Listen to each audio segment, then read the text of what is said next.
You're listening to The Jacob Valk Show. He's breaking down the latest and greatest in sports as only he can. Follow him on Twitter at RealJacobValk. Here he is, Jacob Valk.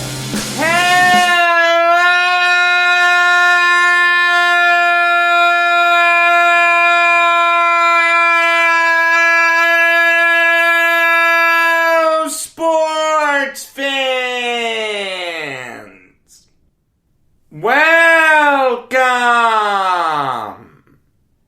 to another edition of the Jacob Valk Show. I am Jacob Valk, and I have to start by previewing tonight's 2 Elite 8 games. We have just a week of March Madness left. It has certainly been mad. There's no question about that. Everyone's bracket is dead to the world right now. But I don't care. No one really cares. Some people get really invested into their bracket, and when the upset happens that they don't think is going to happen, they lose a lot of interest in the tournament. That's not the right way to watch March Madness. Fill out the bracket for fun. If you want to enter a pool, you can. Just don't bet a lot of money. Never bet more than you can afford to lose.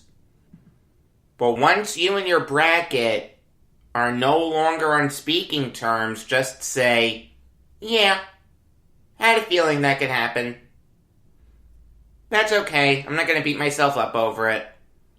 I'm still going to enjoy these games. And I certainly have been enjoying these games, and I know I'm going to enjoy the 2 games tonight. Oregon State versus Houston, and Arkansas versus Baylor.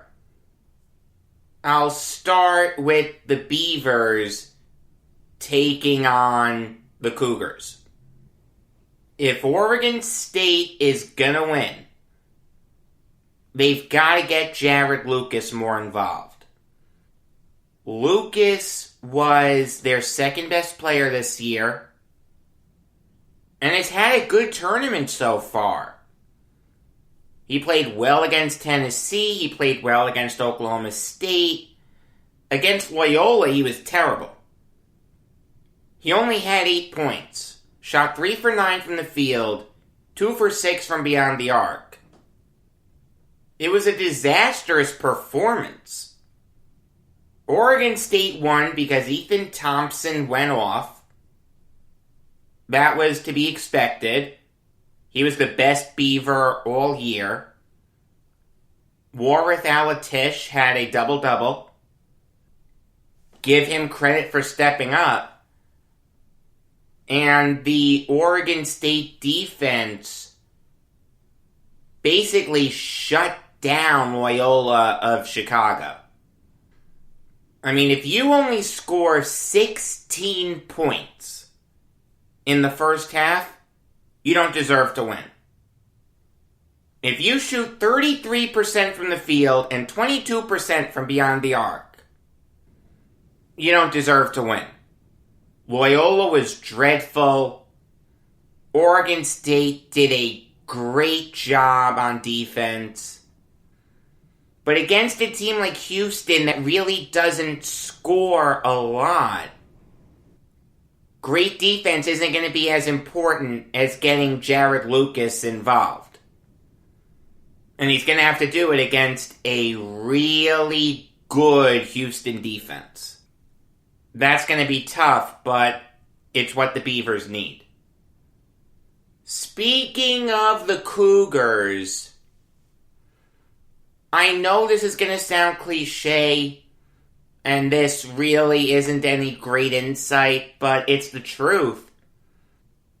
If they want to win, they have to keep clamping down on D. I mean, I can't say that any Cougar needs to step up if Houston's going to win. They all showed up against Syracuse.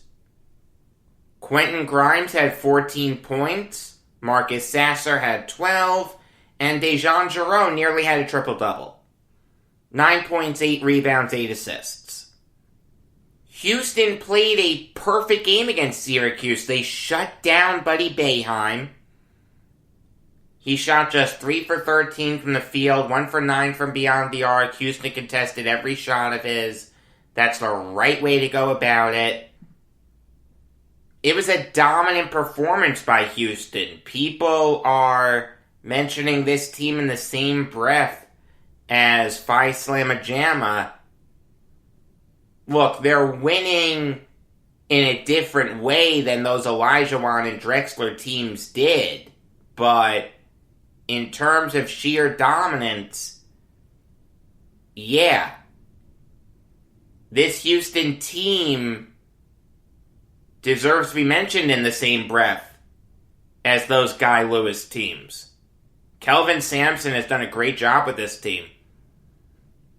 And I think the run ends here for Oregon State. I don't like this matchup for them against this great Houston defense. The trio of Grimes, Sasser, and Giroux is just going to be too much. I've bet against Oregon State all tournament. It's come back to bite me in the butt each time. But I really don't think that's going to happen here. I think Houston's going to the Final Four. Moving on now to Arkansas Baylor.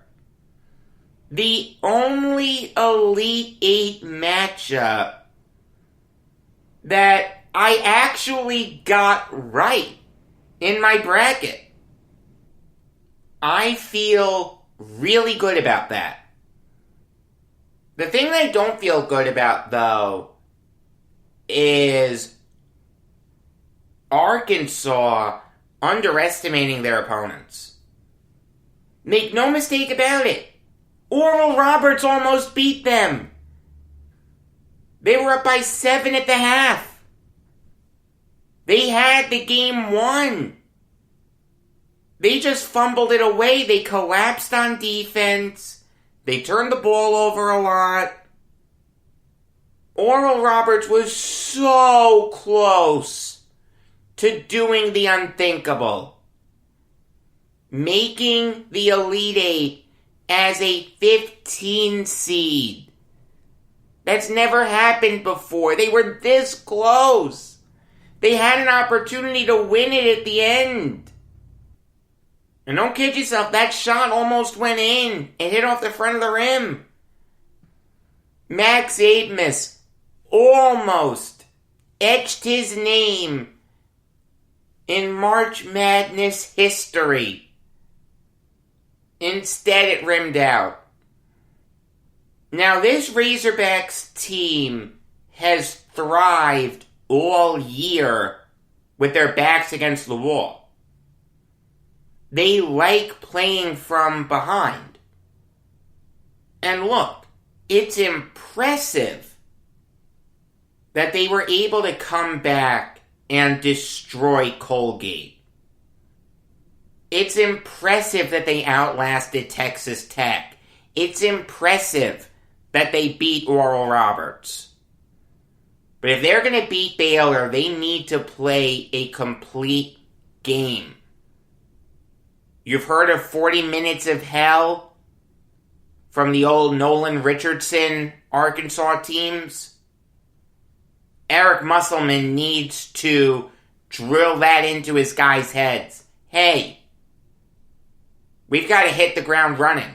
From the word go, we've got to be ready to compete. You can get away with that against inferior teams like Colgate, Texas Tech, and Oral Roberts. Not Baylor. not a 1 seed. That's not going to work. As for the Bears, they've got to get their 3-point game going. In Baylor's 3 games in this tournament, they have shot dreadfully from 3 in 2 of them. Against Hartford, they shot just 33%. Wisconsin, 47%. Good job there. Against Villanova, 16%. 3 for 19 from beyond the arc. That's not going to work. I mean, I give Baylor credit for finding other ways to win. They're doing a good job of penetrating, a good job finishing at the rim, a good job hitting mid-range jumpers. But Jared Butler, I'm talking to you. Davion Mitchell, I'm talking to you. Masio Teague, I'm talking to you. You guys need to wake up from 3. That's how you got here in the first place. Shake those cobwebs off, boys. It's just that simple. I mean, I picked Arkansas to win this matchup in my bracket, but I will say the Razorbacks have not impressed me a lot in this tournament. Then again, Baylor really hasn't either. I thought both of these teams would be better. They both made the Elite 8, give them credit, but I've never looked at them once the tournament got going as a team that could win the whole thing. So I'm going to stick true to my bracket. I'll go with Arkansas. I like Moses Moody a lot. I like J.D. Note. Devontae Davis has onions, in the immortal words of Bill Raftery. I'll say that Arkansas makes the Final Four. Moving on now to pro basketball. And the Nets have put together the Avengers. They completed the Death Star. They've put probably the finishing touch. Never say never, but this is probably it for them in terms of adding players. They put the finishing touch on one of the greatest assemblages of talent that a single NBA roster has ever had. Lamarcus Aldridge is now a Brooklyn Net. When I saw this news, I couldn't believe it. I thought Aldridge was going to the Heat. They had just traded Kelly Olynyk. Think about this starting 5 for a minute. Kendrick Nunn, Victor Oladipo, Jimmy Butler, Lamarcus Aldridge, and Bam Adebayo. That sounds really good to me, but we're not going to see it because Lamarcus Aldridge is probably going to be starting for the Brooklyn Nets. He may come off the bench, but I think he's going to start. Look, just keep stacking the deck. At the end of the day, you can't get upset about it as a Nets fan. Did I say that I didn't want Aldridge? The answer is yes. But here's the thing. And I thought about this on Saturday night. Who else are the Nets going to get in the buyout market? I said I wanted a wing player. The only wing player that could conceivably become available and make a difference for this team is Otto Porter Jr. Otto Porter Jr. fits the Nets better than Lamarcus Aldridge. There's no question about that. But He's still a member of the Orlando Magic. The Magic have not bought him out. In fact, according to Chris Haynes of Yahoo Sports, they're not going to buy him out. So what's the alternative? Do nothing? Watch Aldridge go to the Heat and Drummond go to the Lakers while you're just twiddling your thumbs waiting for a wing player to become available? That's not going to work. As I thought about it more, I got more on board with the Nets bringing in Aldridge. And I like Aldridge. I've liked Aldridge for a long time. The guy's a future Hall of Famer. 7-time All-Star. He's made 5 All-NBA teams. He's going to finish his career with over 20,000 points. That's usually the magic number to get you into the Basketball Hall of Fame, unless you're Tom Chambers or Anton Jameson. Those guys should be in anyway. But Lamarcus Aldridge is a great player. Is he great right now? The answer is no. But in totality, he's had a great career. Look, Aldridge has taken a step back. He's averaging 13.7 points per game. The lowest mark of his career since his rookie season. 4.5 rebounds per game. Lowest mark of his career. He's shooting 46.4% from the field. Second lowest mark of his career. He only played 26 minutes a game for the Spurs. Second lowest mark of his career. His lowest came in his rookie season. Lamarcus Aldridge is not the transcendent talent that he once was, but he's still a really good player. He's better than DeAndre Jordan. As much as I've defended Jordan, Aldridge is better. He's better than Blake Griffin. And he's better than Nick Claxton. I really think Aldridge is going to start for the Nets, which brings up the question, what's the rotation going to look like when Durant comes back? What's it going to look like when Landry Shamet comes back? This is how I think they're going to do it. The starters, from 1 to 5. James Harden, Kyrie Irving, Joe Harris, Kevin Durant, and Lamarcus Aldridge. The bench, Bruce Brown, Landry Shamet, Jeff Green, Blake Griffin, and probably DeAndre Jordan.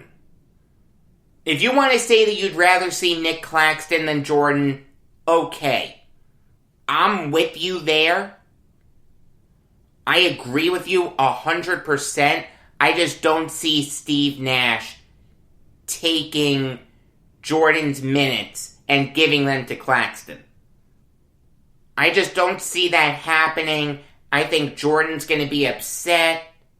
As we all know, he's great friends with Durant and Irving. You don't want to take him off. So, you're going to have to keep playing DeAndre Jordan. You don't have to play him a lot. You can give him like 15 minutes a game. If you want to go small for most of the game, go for it. I'm okay with that. I just think Jordan needs to play. So this is a great move for the Nets. And if you look at this roster on paper, no roster in the league measures up to it. How can you see any team beating this team 4 times in 7 games? I just can't. I can't picture it. This team's going to put up 120 points in every playoff game. They may give up 110, but they're scoring 120. The Death Star is complete. When Durant comes back, when Shamet comes back, and when Aldridge is cleared to play, you're going to see one of the greatest assemblages of talent in NBA history go off. The Brooklyn Nets are going to win the NBA Finals. I hit on the Andre Drummond signing a little earlier. Let me get into it now. It's a great move for the Lakers. I like Drummond a lot. I wanted Drummond on the Nets. I wanted Drummond more than I wanted Griffin. You know this. What the Lakers have done is really smart here. They've drastically upgraded their starting center. The Nets did it too. Aldridge is better than Jordan. But the gap between Aldridge and Jordan is smaller than the gap between Marc Gasol and Andre Drummond. I mean, look, does this make the Lakers exponentially more likely to win the NBA Finals? The answer is no. But it does round out their starting lineup. Alright, their weak link was Marc Gasol. Now it's Kentavious Caldwell-Pope. That's a really good starting lineup. And realize, with all these big men that the Lakers have, they're going to be able to slowly integrate Anthony Davis back in. They're not going to have to throw him into the fire right away. They can do the same thing with LeBron. This move does make the Lakers a lot better. It's a great move. It makes a ton of sense. I like Drummond a lot. But I will say, I don't think this makes the Lakers a lot more likely to win the NBA Finals. Does this move help them? Of course. But it's not like their title chances just increase tenfold or something. The Nets are still winning. Their starting lineup is better. I'll take Harden, Irving, Harris, Durant, and Aldridge over Schroeder, KCP, LeBron, AD, and Drummond. So when the Spurs said that they were gonna move on from Lamarcus Aldridge, I really didn't like it because Aldridge was a big part of what that team did. And the Spurs have a real chance of making the playoffs. As it stands right now, they're the 7th seed. I don't think they should just keel over and die. I think they can play the Suns tough. I'm not sold on the Suns. The Spurs realize that too. They did make a move in the buyout market. They brought in Gorgui Dieng. A guy who, look, isn't as good as Aldridge. There's no question. But he will fill that Aldridge role in a way that will help the Spurs. He won't embarrass himself out there. Dieng isn't a bad player. He's a decent inside scorer. He's a decent rebounder. He's decent defensively. I like Dieng's chances of stopping DeAndre Ayton a lot more than Jakob Poeltl's chances of stopping Ayton. I'm not the biggest Poeltl fan. Jang is really going to help the Spurs. So what the Spurs did here is actually really smart. They let this future Hall of Famer in Aldridge chase a ring. The Nets have an exponentially better chance of winning the NBA Finals than the Spurs do. And to replace him, they brought in a solid player in Jang. Jang's not bad. Not great. But definitely not bad. I like this move for the Spurs. It makes a ton of sense if you really stop and think about it. Alright, now I'll give you some NHL Valk talk. And it seems like the hockey trades are gonna start coming fast and furious. We just saw 2 notable trades. The first one is Eric Staal going to the Canadiens in exchange for their 3rd and 5th rounders. And this is a good move for the Habs. They're fighting with the Flames and Canucks for that 4th seed in the North Division. The Habs have a ton of games in hand. They will get it. But stranger things have happened. If you can add a veteran like Staal to a Canadiens team that really isn't an offensive juggernaut, they've only scored 100 goals on the year.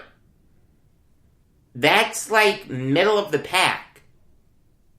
If you can add a guy like Staal to the bottom 6, someone who we know can produce. Last year for the Wild, he had 47 points. This year, Staal has been bad. Only 10 points. He's a minus 20. The thing is, though, he's playing for the Sabres.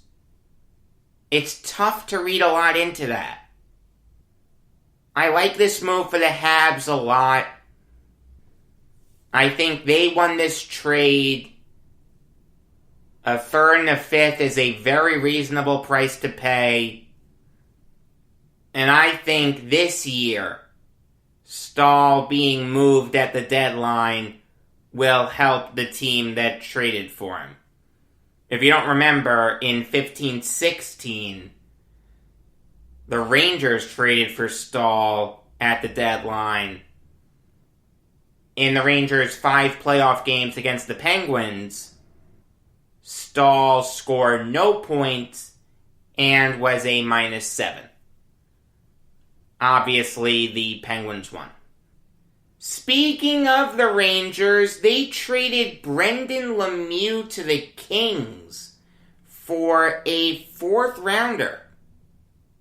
So the Kings, who are 6 points behind the Blues for the 4 seed in the West Division, are trying to make a go at this. I gotta be honest with you, I'm not crazy about this move. Lemieux's not gonna move the needle a lot for him. Look, I like Lemieux. Good grinder, plays the game the right way. He's actually leading the NHL in penalty minutes with 59. But he has 7 points in 31 games.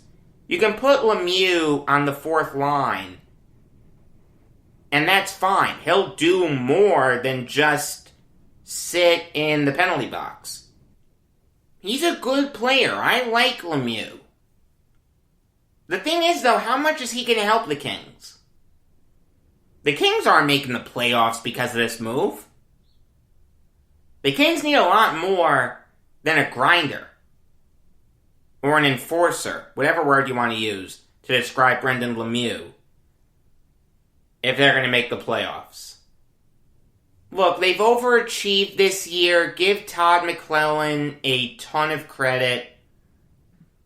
They've gotten really good production from their older players, guys like Quick, Kopitar, Doughty, and Brown.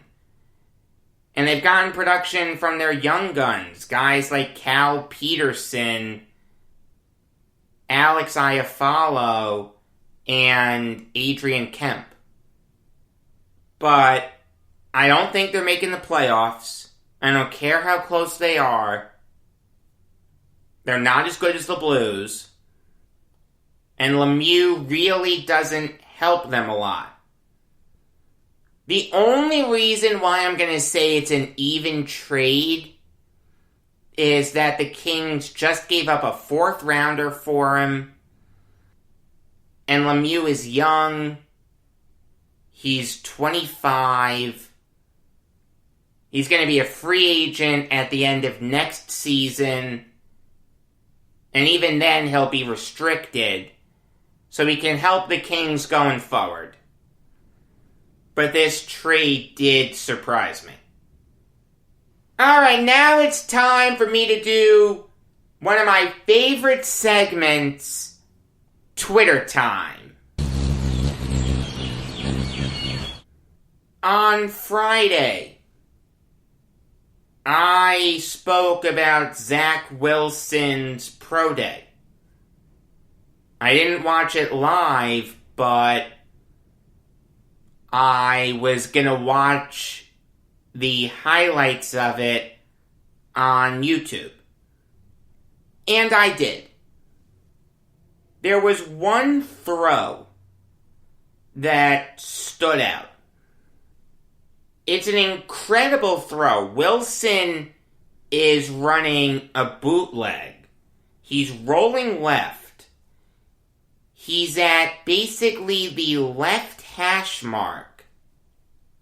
And he launches the ball across his body to the middle of the field, where his receiver makes a 40-yard catch. I'm not doing it justice. Watch the throw. Watch the highlight. It's on Twitter. It's on YouTube. It's a throw that very few quarterbacks can make. Patrick Mahomes can make that throw. Russell Wilson can make that throw. And I even saw a highlight where Daniel Jones made that throw. Look, Jones does have a cannon for an arm. I still don't think he's going to work out in the NFL, but no one can dispute Jones's arm talent.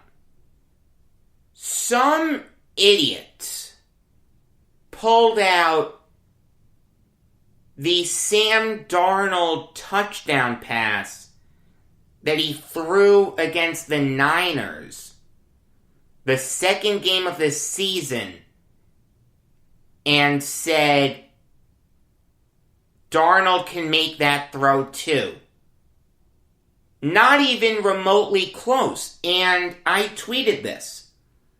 This is what I said, and I quote, "People choosing Sam Darnold over Zach Wilson based on those throws are missing some important details. Darnold's came at the end of a blowout loss with no one watching, which is true.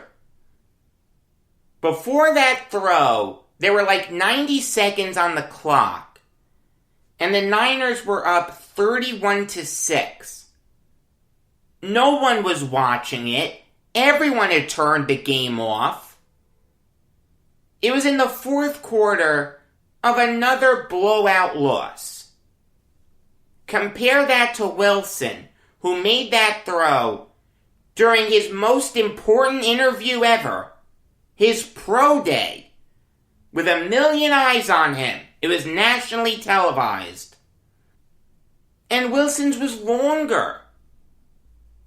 It just was. Compare the two clips. Wilson's is longer. You're missing context also. Zach Wilson's throw is more impressive. Sam Darnold cannot make that throw. Can he make a version of it? Fine. I'll give you that. That was an impressive touchdown throw. It also made the score 31-13, and no one was watching the game. If a touchdown pass is thrown, but no one sees it, did it really count? So someone didn't like my tweet. His name is Jason. I don't know his last name. Which is fine. I don't mind people disagreeing with me on Twitter. Alright, Jason, if you hear this, I'm not mad at you. I appreciate the healthy debate.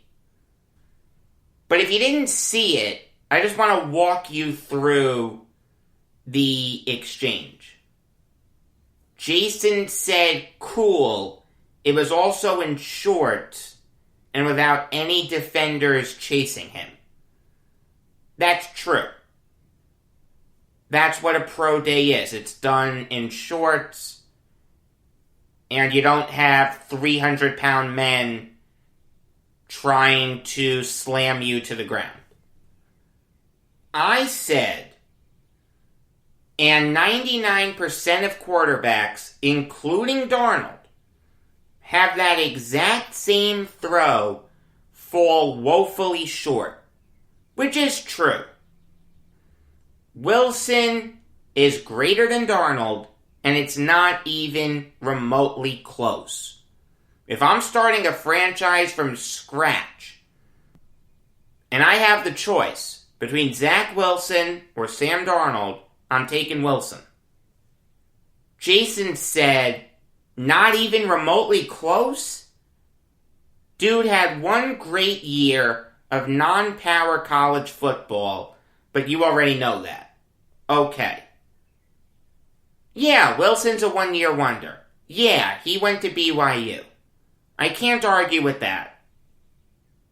But I can say that Darnold has had 3 garbage years in the NFL. Never even sniffing the playoffs. Missing a total of 10 games in his first 3 years in the league. Has never thrown for more than 3,100 yards in a season. Has never completed more than 62% of his passes. Has never thrown 20 touchdowns. Sam Darnold is a bust. Jason replied, but you already know Wilson is going to be any good based on one pro day throw? I can't wait until 3 years from now when you Jets fans are like, Wilson is garbage, this new college kid is 10 times better. I know it. The second sentence I can't argue with. I mean, that's a hypothetical. Is it possible that Wilson goes the same route as Darnold? Anything's possible, but I don't think it's going to happen. I mean, this is what I said. I don't know if Wilson's going to be good or not. We don't know that about any college quarterback. What I do know is that Darnold sucks and is one of the biggest busts in NFL history. With the allegations against Watson, now at 19, and Lawrence destined for Jacksonville, Urban Meyer said as much yesterday, my beloved Jets need to take Wilson. I can't say with 100% confidence that Zach Wilson is going to be the next Joe Namath. Just like Jaguars fans can't say with 100% confidence that Trevor Lawrence is going to be the next Mark Brunell. But here's a newsflash. That's what the NFL draft is. It's taking chances. There is no such thing as a guarantee in the NFL draft. You want me to go through the list of NFL draft busts? Take a seat. We're going to be here a while. And I didn't even say that one throw from Wilson means that he's going to be great. The only thing I said was Wilson's throw was better than Darnold's. It is. I mean, this is coming from someone who understands the argument of building around Darnold. Yes, the Jets did everything wrong to support him his first 3 years in the league. No question. But at the end of the day, it's not like Darnold had a bunch of games where he balled out and showed that he can be a good NFL quarterback. I've said this before. Good quarterbacks rise above bad coaching. Baker Mayfield did it twice. Sam Darnold has not done that. Fine, you can cherry pick a few highlights here and there. That's not enough for me to be confident in him going forward. I did think that building around Darnold would fail. I understood the argument, but I disagreed with it. Zach Wilson has to be the guy at 2. Don't trade down. Don't trade the pick for Watson. Don't trade the pick for Russell Wilson. Take Zach Wilson, and you'll be set. I gotta be honest with you, after that pro day, I moved Wilson ahead of Fields on my big board. So there are some deaths that happened recently in the sports world that I really want to talk about. Most of them are old, but I really didn't have a chance to talk about them before. So, please indulge me. The first one is the death of Dr. Bobby Brown, who died on Thursday at the age of 96. When you hear eulogies of people, sometimes you'll hear the phrase, "he lived a full life." This guy experienced all that life has to offer. When talking about Bobby Brown, truer words have never been spoken. Brown came up with the Yankees in 1946, but really didn't play a lot. It wasn't until 47 that he got the chance to strut his stuff. And he did. In Game 7 of the 47 World Series, Brown hit a pinch hit double, which scored Billy Johnson, tying that game at 2. Later in the inning, Tommy Henrich would hit an RBI single, scoring Phil Rizzuto. The Yankees would never give up the lead after that. Now, Brown had some good years with the Yankees. Some years he was a utility guy, backing up Billy Johnson. Other years, he was the starter, but he always put together good seasons. And he was an incredibly clutch player. In Game 4 of the 1949 World Series, with the bases loaded, Brown hit an RBI triple that blew the game wide open. It was 3-0 Yankees. After the Brown at-bat, it was 6-0 Yankees. The Yankees won that game and took a 3-1 series lead. Then in the deciding Game 5, Brown hit another RBI triple. It made the score 10-1, but still, Brown had RBI triples in back-to-back World Series games. How many people have done that? Seriously, I'm asking. I really don't know. Brown finished his playing career with 5 World Series rings. Baseball Reference will say 4. He didn't play in the 52 World Series, but he was on the 52 Yankees. He just didn't play a lot for him, but he did get a ring. After he retired, Brown started a cardiology practice. He did that in Dallas-Fort Worth for over 20 years. Then he became president of the American League. I saw Bobby Brown many times at Old Timers Days. He always got a big ovation. My father and I have this game when Michael Kay and John Sterling are announcing the guys. We'll try to guess who they are. It was very easy to guess Bobby Brown. He'll be missed at Old Timers Days, let me tell you.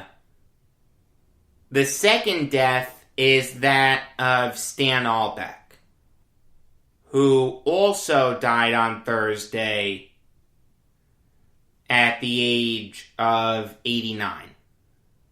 Stan Albeck, through the first half of the 1980s, was one of the best coaches in basketball. In the 80s, he led 3 different teams to the NBA playoffs. The Spurs, Nets, and Bulls. And let me tell you, he did a good job with those teams. He coached the Spurs for 3 seasons. In those 3 seasons, their best player, George Gervin, was an all-star. And 1 year, he led the NBA in scoring. And this was when Gervin was at the end of the line. He wasn't the dominant player that he once was. He was still great, he just wasn't elite. Then he went to the Nets, led them to the playoffs in his 2 years there. Those were some really fun teams. Michael Ray Richardson, Buck Williams, Otis Birdsong, Chocolate Thunder. Really, really good teams. Now, Albeck only coached the Bulls for 1 year. And I'm pretty sure this is mentioned in The Last Dance.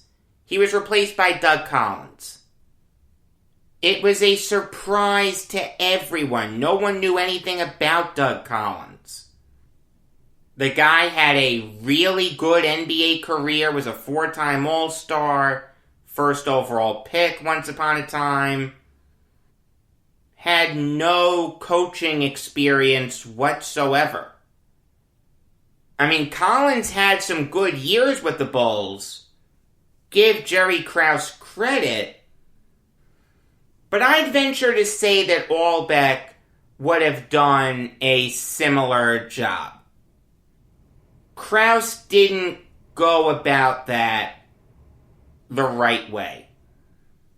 After that, Albeck went to his alma mater, Bradley, made the big dance a couple times, beat UTEP in the first round. Albeck was a really good coach, very underrated. This coach isn't underrated, though. Howard Schnellenberger, who passed away on Saturday at the age of 87. Howard Schnellenberger saved the U. Before Schnellenberger got there, the Hurricanes did nothing. They were an afterthought. They were giving away tickets at the local Burger King. And even then they couldn't sell out. I'm not kidding, that's true. There were talks about getting rid of the football program altogether. Think about that. Miami of Florida, with no football team.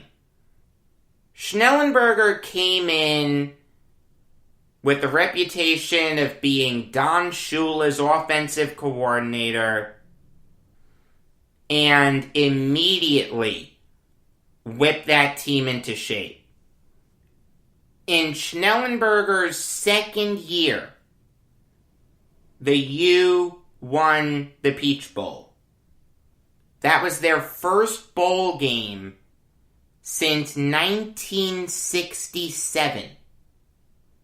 If I don't jump around Schnellenberger, we're going to be here all day.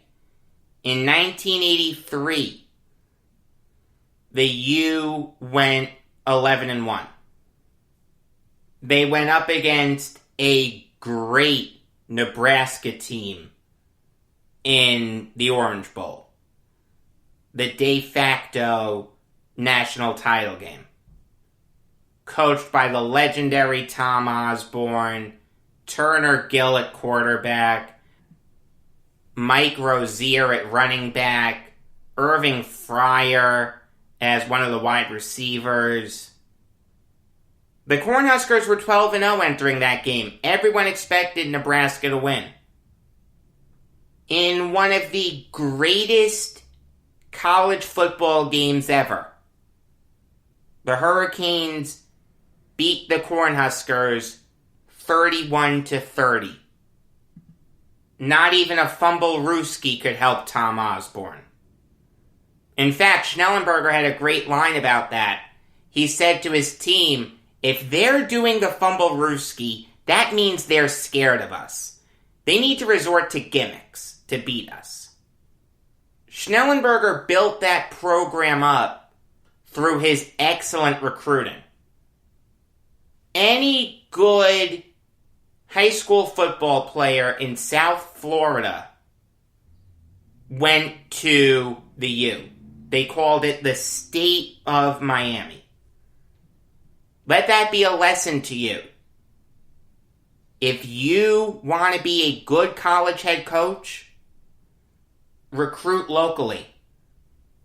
Don't let anyone take your great local prospects away. It seemed like Schnellenberger was going to be with the U for a really long time, but he got an offer from a USFL team, and he just couldn't refuse it. It worked out for Miami, though, because they got Jimmy Johnson. Watch that documentary, The U. Both of the 30 for 30s that they did. Fantastically done. I will say this. Schnellenberger may not be as remembered as fondly by fans of Louisville, because he didn't turn that program around like he did Miami. He failed at Oklahoma, there's no question. And FAU, he was bad too. I get that. But Howard Schnellenberger saved the University of Miami of Florida's football team. Make no mistake about that. That alone makes him revered in college football circles. May Dr. Bobby Brown, Stan Albeck, and Howard Schnellenberger rest in peace. New York Islanders show comes your way tonight. Regular episodes of the Jacob Valk Show come your way every weekday afternoon. Until next time, I am Jacob Valk saying, when your dentist's kid starts hitting you, it's time to retire.